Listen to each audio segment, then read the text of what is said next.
The radio transmission is clipped professional, carrying the weight of impossible odds.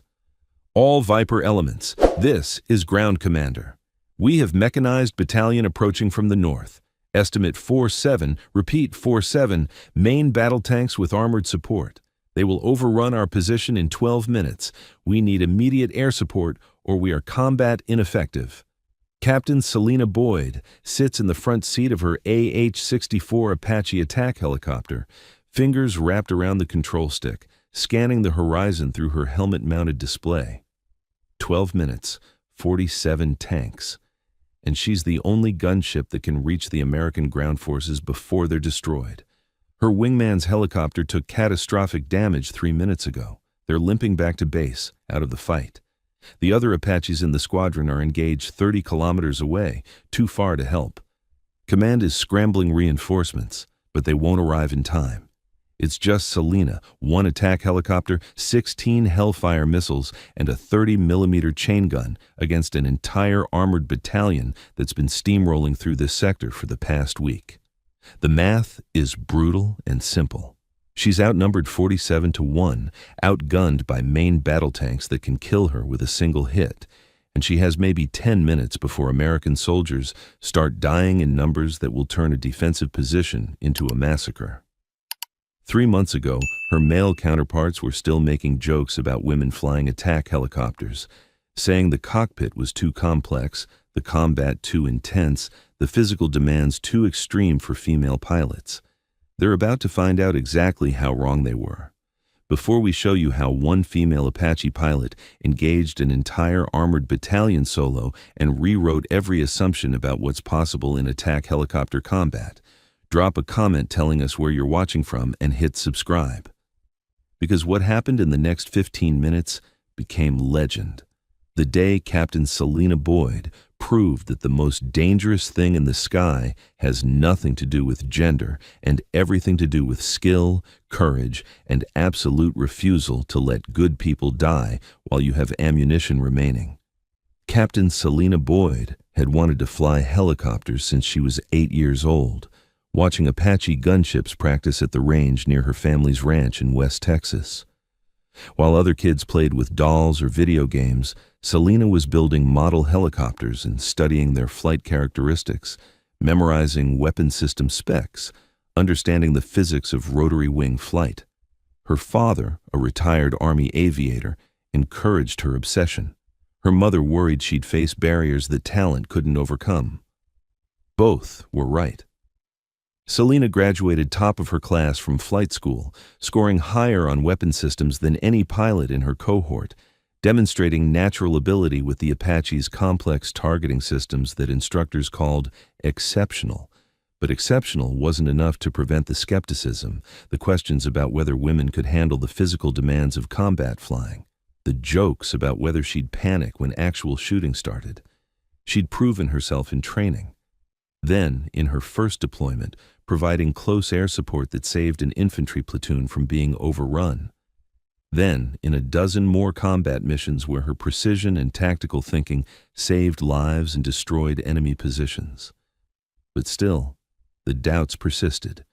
Whispered conversations about whether women belonged in attack helicopters, whether the physical stress of combat flying, the G-forces, the long missions, the split-second decisions under fire, was something female pilots could sustain. Selena had stopped trying to convince people with words. She let her performance speak. And today, her performance was about to become a masterclass in attack helicopter combat that would be studied for years. The Apache attack helicopter is one of the most sophisticated weapons platforms ever built. Tandem cockpit, pilot and back controlling flight, co-pilot/gunner and front managing weapons. But Apache pilots trained to operate both positions, and Selena was flying solo today because her regular co-pilot had been grounded with illness.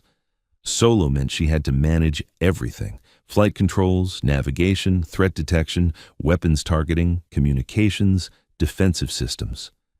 Most pilots considered solo combat missions in an Apache to be nearly impossible due to task saturation, too many things to manage simultaneously. Selena had done it 3 times before. She was about to do it against odds that would have made most pilots request immediate backup or abort the mission entirely. She studied the tactical display. 47 enemy tanks advancing in 3 columns, moving fast through terrain that gave them cover from most attack angles. They had supporting anti-aircraft systems, at least 6 ZSU-23-4 Shilka mobile AA guns that could shred her Apache if she got within their range. The American defensive position was a forward operating base with 200 personnel, mostly logistics and support troops, not heavy combat units. They had light weapons, a few anti-tank missiles, and exactly 0 chance of surviving contact with 47 main battle tanks. Unless Selena could do something that military doctrine said was tactically insane, engage an entire armored battalion with a single attack helicopter. She ran the calculations automatically, years of training and combat experience creating tactical plans faster than conscious thought. 16 Hellfire missiles, 47 tanks. Even with perfect accuracy, 1 missile, 1 kill, she'd run out of ammunition before destroying even half the enemy force. But perfect accuracy assumed she was only using Hellfire missiles. The Apache's 30mm M230 chain gun could also kill tanks with precise shots to vulnerable points, engine compartments, ammunition storage, weak points in armor. Not as reliable as missiles, but possible for a pilot with exceptional gunnery skills. Selena had exceptional gunnery skills.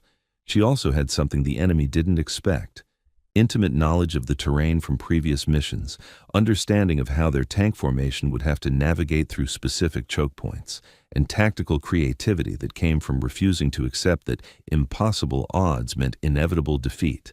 She keyed her radio. "Ground Commander, this is Viper 1-6. I am inbound your position, ETA 4 minutes. Confirm you can mark enemy positions with laser designator." Viper 1-6, affirmative.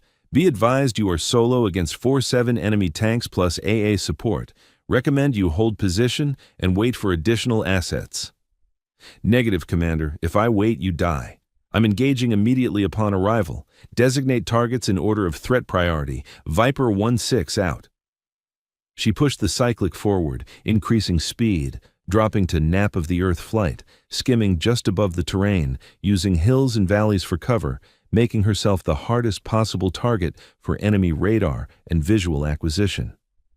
The Apache's powerful turbine engines screamed as she pushed the helicopter to maximum speed. The aircraft shuddered and vibrated, but Selena's hands were steady on the controls, her eyes scanning instruments and the view ahead simultaneously. Through her helmet-mounted display, she could see the tactical overlay, enemy positions updating in real time from satellite and drone feeds, her own aircraft represented by a green icon racing toward overwhelming odds.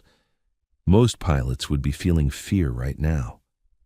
Selena felt something different, absolute focus mixed with cold anger at an enemy that thought they could destroy American positions without consequence. She reached the engagement area and immediately popped up from behind a ridgeline, gaining altitude to acquire targets while staying just outside the effective range of the enemy AA guns. The view through her targeting system was chaos. 47 tanks spread across the valley in 3 distinct formations, moving fast, coordinating their advance with professional discipline. These weren't poorly trained insurgents. This was a mechanized battalion with modern equipment and tactics. Selena designated her first target, lead tank in the center column. The Hellfire missile was already selected, laser guidance active. She squeezed the trigger. Missile away. The Hellfire dropped from the Apache's pylon, motor igniting, accelerating to supersonic speed as it rode the laser beam to the target. 5 seconds of flight time. Selena was already designating target 2. The first tank exploded in a fireball of burning fuel and cooking ammunition as the Hellfire punched through its top armor. Before the smoke cleared, Selena's second missile was in flight. She worked through targets with mechanical precision. Target, fire, designate next, fire again. The Hellfire missiles were semi-active laser-guided. She had to maintain the laser on each target until impact, but she'd trained to manage multiple engagements rapidly. 4 tanks destroyed in the first 30 seconds, 12 missiles remaining. The enemy finally reacted. The AA guns opened up, streams of 23mm tracer fire reaching toward her position like angry fireflies. Selena dropped back behind the ridgeline before they could bracket her, the Apache's countermeasure system automatically deploying chaff and flares. She relocated a kilometer east, popping up from a different position, already designating new targets. 2 more Hellfires in rapid succession, 2 more tanks burning, 10 missiles left, 39 tanks remaining. The enemy was adapting. The tank columns spread out, reducing clustering that made them easy targets. The AA guns repositioned, trying to create overlapping fields of fire that would force Selena to stay low and limit her engagement options. She shifted tactics. Instead of hovering to engage, she used terrain masking and rapid pop-up attacks, rising just long enough to fire a missile, then dropping back to cover before the AA guns could track her. It was exhausting, physically demanding flying that required perfect coordination and split-second timing. But it worked. 3 more tanks destroyed, 7 missiles remaining. Then the enemy made a tactical error. One of their AA guns moved into an exposed position, trying to get an angle on Selena's last position. She saw it immediately through her targeting sensors. She designated the AA gun and fired a Hellfire. The missile streaked across the valley and detonated the Shilka in a spectacular explosion of secondary ammunition. 6 missiles left. 1 less AA gun to worry about. 36 tanks still advancing. Selena checked her fuel. She'd been burning gas hard with aggressive maneuvering. 20 minutes of flight time remaining at current consumption rate. Not enough time to destroy all remaining tanks with missiles alone. Time to demonstrate what the 30mm chain gun could do in skilled hands. She repositioned again, this time coming in from the north, terrain masked until she was within gun range. The M230 chain gun could fire 625 rounds per minute with enough accuracy in her hands to hit specific weak points on enemy armor. She designated a tank that had separated slightly from its formation, tactical mistake that she immediately exploited. Rising rapidly from behind cover, she triggered the chain gun, walking high explosive rounds across the tank's rear engine compartment. The tank slewed to a stop, smoke pouring from its engine deck. Mobility kill. Not destroyed, but out of the fight. Selena dropped back to cover, relocated, and came up shooting at another isolated tank. This time, her rounds found the ammunition storage, and the resulting explosion was as spectacular as any Hellfire strike. The enemy was in chaos now. They'd lost nearly a third of their force in under 5 minutes to a single helicopter they couldn't pin down, couldn't predict, couldn't kill. Their formation was fragmenting as individual tank commanders tried to find cover or engage the Apache that kept appearing from different positions. But they were still advancing toward the American base, and Selena's ammunition was depleting fast. She fired 3 more Hellfire missiles in rapid succession, bracketing a cluster of tanks that had bunched together, trying to coordinate their defense. 3 fireballs, 3 kills, 3 missiles remaining. 29 tanks still combat effective. Selena made another gun run, this time engaging 2 tanks simultaneously. Right pedal, left pedal, chain gun swiveling between targets, her helmet-mounted sight automatically slaving the gun to wherever she looked. Both tanks took critical damage, one brewing up in flames, the other disabled with destroyed tracks. But the AA guns had finally gotten smart. They'd positioned themselves to create a kill zone that Selena would have to fly through to engage the main tank formation. She could see the tactical problem clearly. The remaining tanks were bunching up behind the AA coverage, using the anti-aircraft guns as shields. To kill the tanks, she'd have to fly into range of the AA guns, and one burst from a Shilka would shred her Apache. Most pilots would disengage at this point, call it a successful mission.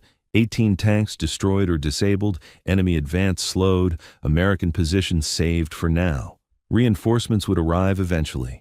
But Selena ran the numbers differently. The remaining tanks would still overrun the American base. The soldiers would still die. Her mission wasn't to score kills and survive, it was to stop the enemy advance completely. She checked her remaining armament. 3 Hellfire missiles, approximately 100 rounds of 30mm ammunition, and one tactic the doctrine said was borderline suicidal, but might work if executed with perfect precision. She was going to attack directly through the AA kill zone. Selena gained altitude, climbing to 2,000 feet, higher than she'd flown during the entire engagement. The enemy AA guns immediately tracked her, their radar systems screaming warnings that she was within range. She fired her last 3 Hellfire missiles simultaneously, not at tanks, but at the 3 remaining AA guns. The missiles streaked downward, laser-guided to their targets. All 3 AA guns exploded within seconds of each other, their crews never getting the chance to fire the killing bursts that would have destroyed her helicopter. No missiles remaining, 27 tanks still advancing, and Selena was about to show them what an Apache could do in the hands of a pilot who refused to quit. She nosed the helicopter down into a diving attack run, accelerating to maximum speed, dropping toward the enemy tank formation like a bird of prey. The 30mm chain gun began firing before she was technically in effective range, rounds walking across the battlefield toward the first tank. The enemy tanks fired back. Main gun rounds cracked past her helicopter. Anti-aircraft machine guns on the tank stitched tracers through the air. Selena jinked left, right, changing altitude, making herself an impossible target to track, while her gun continued hammering targets. One tank exploded as her rounds found its ammunition. Another shed a track and slewed sideways. A third took engine damage and came to a smoking halt. She pulled up hard, G-forces slamming her into her seat as she climbed out of the gun run. Her targeting computer showed 3 more confirmed kills, 2 mobility kills, 22 tanks remaining, maybe 40 rounds of 30mm ammunition left. The enemy was completely disorganized now. Some tanks were trying to retreat. Others were searching for the helicopter that had destroyed their battalion. A few were still trying to advance, their commanders determined to complete their mission despite catastrophic losses. Selena didn't give them the chance to reorganize. She came in again, this time from a different angle, gun blazing, her rounds precisely targeted at weak points she'd memorized from years of studying enemy armor. Tank after tank took critical damage, some exploding, some disabled, all removed from the fight. But now the enemy was learning. 3 tanks positioned themselves in a triangle formation, their commanders coordinating over radio to create a crossfire trap. They were waiting for her next gun run, ready to bracket her with concentrated fire from multiple angles. Selena saw the trap immediately through her targeting system. Instead of falling for it, she used it against them. She came in low from an unexpected direction, using a dry riverbed for concealment, rising just enough to acquire the first tank in the formation. Her 30mm rounds found the weak point where the turret met the hull, a seam in the armor that catastrophically failed under the hammering of high explosive rounds. The tank's ammunition cooked off in a massive secondary explosion that sent the turret flying 30 feet into the air. The blast wave disrupted the other 2 tanks' firing solutions just long enough for Selena to transition targets. She caught the second tank as it was trying to relocate, her rounds stitching across its side armor, finding the fuel tanks. The tank erupted in flames, crew bailing out through hatches as fire consumed the vehicle. The third tank got smart and retreated behind a ridgeline, denying her the shot. But the formation was broken, the coordination shattered. The enemy's attempt at tactical discipline had failed against a pilot who could read their movements and counter them faster than they could execute. Her ammunition counter was critical now, maybe 20 rounds remaining, not enough for sustained engagement, but enough to make every shot count. She spotted a command tank, distinguished by extra antennas and the way other tanks were oriented toward it. Take out the command element, and the remaining armor would lose coordination entirely. Selena lined up the shot, accounting for the tank's movement, the wind, the angle of her approach. She fired her last sustained burst, watching through her targeting display as the rounds impacted precisely on the command tank's communication equipment and then walked down into the engine compartment. The command tank shuddered to a halt, smoke pouring from multiple impact points. Not a catastrophic kill, but definitely a mobility kill, and more importantly, a communications kill. The battalion's command and control was gone. Her gun fell silent, ammunition counter read 0. But through her targeting display, she could see the remaining enemy tanks, now down to 11, their formation completely broken, their advance halted. They were attempting to retreat, falling back in disorder, some tanks abandoning their positions entirely to escape the helicopter that had destroyed their entire battalion. Selena switched her weapons display to show her AGM-114 Hellfire missile count. 0. Her 30mm ammunition. 0. Even her 2.75-inch rocket pods, normally reserved for softer targets, had been expended earlier in the engagement. She was completely Winchester, military jargon for out of ammunition. But the enemy didn't know that.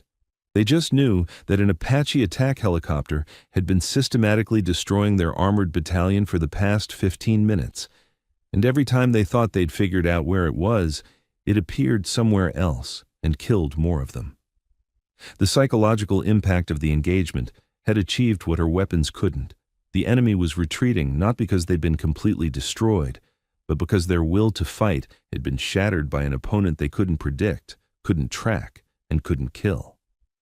Selena pursued the retreating tanks for another 2 kilometers, maintaining her aggressive posture despite having no ammunition. Her Apache's mere presence was enough. The surviving tanks scattered, abandoning coordination, focusing entirely on escape. One enemy tank commander, braver or more desperate than the others, stopped and attempted to engage her helicopter with his main gun. The 125mm round missed by 50 meters. Tank main guns weren't designed for anti-aircraft work, and hitting a maneuvering helicopter was nearly impossible even for experienced crews.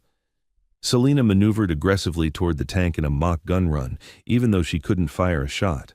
The psychological pressure was enough. The tank commander recognized the approach pattern that had killed 36 of his comrades, panicked, and reversed course at maximum speed to join the retreat. Finally satisfied the enemy wasn't regrouping for another attempt on the American base, Selena turned back toward friendly positions. Her fuel was critical, maybe 8 minutes of flight time remaining. Her aircraft had taken minor damage from near misses and shrapnel. Every system was showing the strain of sustained combat operations at maximum intensity. But she was alive. Her helicopter was still flying, and 200 American soldiers weren't going to die today. The radio was alive with voices, ground troops who'd watched the entire engagement from their defensive positions, seeing a single attack helicopter systematically destroy an armored battalion against impossible odds. Viper 1-6, this is Ground Commander. I don't have words. You just saved 200 lives. That was the most incredible display of attack helicopter combat I've ever witnessed. The enemy force is in full retreat. Your position is secure. Selena's response was calm, professional, showing none of the adrenaline that was still coursing through her system or the exhaustion that was beginning to set in now that the immediate crisis had passed. Commander, enemy has retreated. Confirmed 47 enemy tanks engaged, 36 destroyed, 11 retreated with damage. Your position is secure. Viper 1-6 is RTB for rearm and refuel. I am Winchester on all weapon systems and critically low on fuel. Copy that, Viper 1-6. We have you on approach. Emergency ground crews are standing by. And Captain, every person at this FOB owes you their life. We won't forget what you did here today. As she flew back toward base, flying carefully to conserve her remaining fuel, Selena allowed herself one moment of satisfaction. Not because she'd proven the doubters wrong, though she had. Not because she'd accomplished something that military tacticians would call impossible, though she had done that too. The satisfaction came from knowing that 200 American soldiers were alive because she'd been there when they needed her most, had the skills that the situation demanded, and refused to accept that overwhelming odds meant inevitable defeat. Sometimes that's what being a warrior meant, not the glory or the medals or proving anything to anyone. Just being in the right place with the right skills when people needed you most, and refusing to quit until the job was done. The debriefing room at Forward Operating Base Phoenix was packed, not just with Selena's squadron, but with senior officers who'd flown in specifically to hear the after-action report of what was already being called the Apache engagement of the decade. Lieutenant Colonel Vincent Drake, the Air Wing commander, stood at the front of the room next to a tactical display showing the engagement area. Red icons marked destroyed enemy vehicles. The sheer number was staggering. Drake was a career aviator with 23 years of experience, including 3 combat deployments. He'd seen exceptional flying before, but nothing that compared to what the data was showing him now. "Captain Boyd," Drake began, his voice carrying the gravitas of someone who understood exactly what he was looking at. "Your helmet cam footage and weapon system data have been reviewed by our tactical analysis team. The preliminary count shows 36 enemy tanks destroyed by direct fire, 11 damaged and forced to retreat. Additionally, you eliminated all 4 anti-aircraft vehicles that were supporting the enemy advance." He paused, letting the numbers sink in for everyone in the room. "You engaged and defeated an entire mechanized battalion with a single attack helicopter while operating solo. That is—" He stopped, searching for words that could adequately capture what had happened. "That's unprecedented in the history of rotary wing combat aviation." Chief Warrant Officer 4. Marcus Chen, one of the squadron's most experienced pilots and someone who'd initially questioned whether Selena belonged in an attack helicopter, spoke up. His tone had shifted from the skepticism he'd shown months ago to something resembling professional awe. "Sir, can we review the footage? I need to understand how this was tactically possible. The numbers don't make sense according to any engagement doctrine I've studied." Drake nodded and brought up the helmet cam video. The room watched in complete silence as Selena's engagement unfolded. The rapid hellfire strikes that eliminated targets with mechanical precision, the gun runs executed under intense fire, the diving attack through the AA kill zone that should have been suicide, the precision gunnery that destroyed tank after tank with ammunition that wasn't designed for anti-armor work at those angles. When the video ended, Chen just shook his head slowly. His earlier skepticism completely evaporated. That gun run through the AA coverage should have gotten her killed. The reaction time required to fire those hellfires while the Shilkas were tracking her, then dive into the gun run before they could reacquire. He turned to Selena with genuine respect. "How did you calculate that was even survivable?" Selena considered her answer carefully. "I didn't calculate it was survivable, Chief. I calculated it was necessary. The alternative was watching those tanks overrun an American position and kill 200 soldiers. That wasn't an acceptable outcome. But the risk to your aircraft, to yourself, the risk to me was irrelevant compared to the certainty of what would happen to those soldiers if I didn't engage. Sometimes the mission requires accepting risk that doctrine labels as excessive. This was one of those times." Major Sarah Reeves, the squadron's operations officer, and one of only 3 other female pilots in the unit, leaned forward. She'd been a quiet supporter of Selena, but had never seen anything like this level of performance. "Captain Boyd, I need to understand your decision-making process. At what point did you decide to continue the engagement after expending your Hellfire inventory? Standard doctrine would have been to disengage, rearm, and return with support." "Ma'am, I assessed that disengaging would take approximately 35 minutes.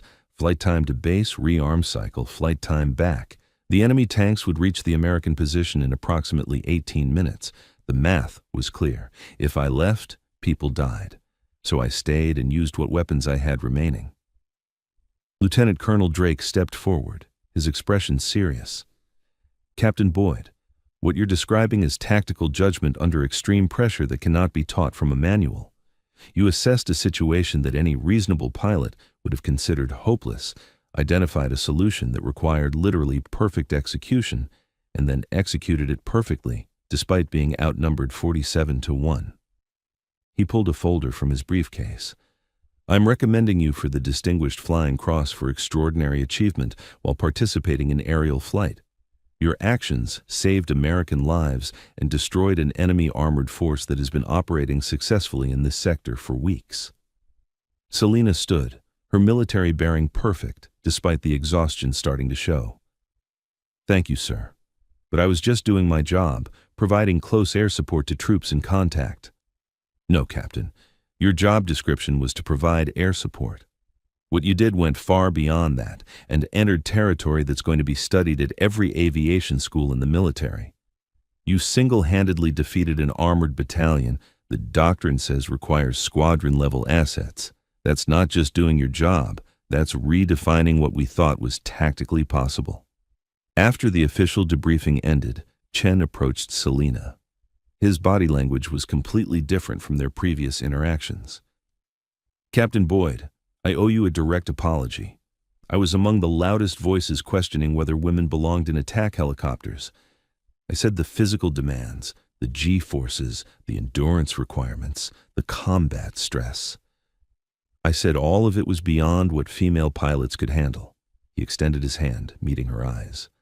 "I was completely wrong. What you did today, I couldn't have done it. Most pilots in the squadron couldn't have done it. You just set a performance standard that's going to be nearly impossible for any of us to match." Selena shook his hand firmly. "I appreciate that, Chief. But I didn't do this to prove anything about gender. I did it because American soldiers were in danger, and I had the training and capability to help them." "That's exactly my point," Chen replied. "You didn't let the doubts or skepticism affect your performance. You concentrated on the mission and executed at a level that's going to be taught in tactical courses for decades. That's what separates great pilots from average ones, and it has nothing to do with gender." Major Reeves joined them. "Selena, I want you to understand what you've done today. Beyond the tactical achievement, every female pilot in military aviation just got more respect, more credibility because of your performance. The doubters can't use the same arguments anymore." Selena nodded. "I'm glad if that's a side effect, ma'am. But my focus was on the mission, not on making a statement." "I know. And that's exactly why your performance carries so much weight. You weren't trying to prove anything. You were just doing your job at an exceptional level. That authenticity makes your achievement impossible to dismiss." 3 weeks later, Selena stood in a Pentagon briefing room in front of senior Army aviation leadership and officers from other service branches. Brigadier General Nicole Patterson, Deputy Commander of Army Aviation, addressed the packed room. "Ladies and gentlemen, we're here to discuss the tactical implications of Captain Boyd's engagement. What she accomplished represents a significant evolution in how we conceptualize attack helicopter employment." Colonel James Hartford from the Aviation Center spoke up. "Ma'am, our analysis shows exceptional weapons employment. Captain Boyd achieved a hit rate 32% above average. Second, tactical creativity that isn't in our current curriculum. Third, she demonstrated gunnery proficiency with the 30mm cannon that our best instructor pilots struggle to replicate in training." "Elaborate on that last point." "Ma'am, Captain Boyd used the chain gun to kill or disable 14 tanks. The average pilot achieves 0 to 2 tank kills with cannon fire because it requires hitting specific weak points while maneuvering, managing systems, and maintaining awareness. She did this while operating solo, under fire from multiple directions. That combination is unprecedented." Patterson turned to Selena. "From your perspective, why were you successful where doctrine says you should have failed?" Selena stood. "Ma'am, I believe success resulted from 3 factors. First, intimate knowledge of the terrain from previous missions. Second, I'd invested significant personal time on the gunnery range, specifically practicing weak point targeting. When the situation demanded that skill, I had it. Third, absolute clarity of purpose. Those soldiers were going to die if I failed. That motivation eliminates hesitation and drives performance beyond training scenarios." "You're saying purpose played a role?" "Yes, ma'am. When you know people will die if you fail, it focuses your capabilities in ways training can't replicate." A Marine colonel spoke up. "General Patterson, there's an element we need to address. Captain Boyd is female. There's been debate about whether women can handle attack helicopter combat demands. This engagement should settle that debate definitively." Patterson nodded. "Agreed. Captain Boyd has demonstrated that gender is completely irrelevant to combat aviation capability. What matters is training, skill, judgment, and determination. She possesses all 4 in exceptional measure. This proves female pilots perform at the absolute highest levels of attack helicopter combat." The room fell silent as the implications settled. Decades of assumptions, arguments, and debates had just been answered definitively by 1 engagement, 1 pilot, and 47 enemy tanks that made the mistake of underestimating her. The AAH-64 Apache represents the pinnacle of rotary wing combat capability. But all that technology is only as effective as the pilot who employs it. On that day when 47 enemy tanks advanced against impossible odds, one pilot proved that the most dangerous thing about an attack helicopter isn't its weapons. It's the determination of the person flying it. And sometimes that person is a female captain who spent her career being underestimated, right up until the moment she demonstrated why underestimating her was the last mistake an enemy would make. 47 tanks learned that lesson. Only 11 survived. The engagement was later analyzed by every major military aviation school in the world.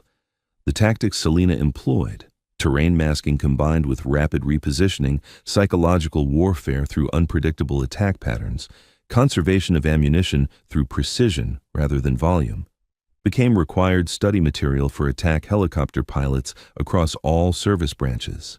The enemy battalion she'd destroyed had been considered elite, well-trained, well-equipped, battle-hardened from months of successful operations. They had defeated larger forces, overrun prepared positions, and operated with the confidence that comes from tactical superiority. Until they met one pilot who refused to accept that their numbers meant inevitable victory. One pilot who turned their strengths into weaknesses, who exploited every tactical error, who demonstrated that superior technology means nothing without the skill to employ it perfectly. In the years that followed, when instructors taught advanced attack helicopter tactics, they would reference the Boyd engagement, not as an outlier or lucky exception, but as proof of what becomes possible when exceptional skill meets absolute determination. And when young pilots, male and female, asked what it takes to operate at that level, the answer was always the same. Preparation beyond standard, skills honed to perfection, and the refusal to quit when lives depend on your performance. Because Selena Boyd proved something that day that changed military aviation forever. The deadliest weapon system isn't determined by technology or firepower, it's determined by the warrior who refuses to accept defeat. Thanks for watching. Don't forget to subscribe for more amazing stories every day.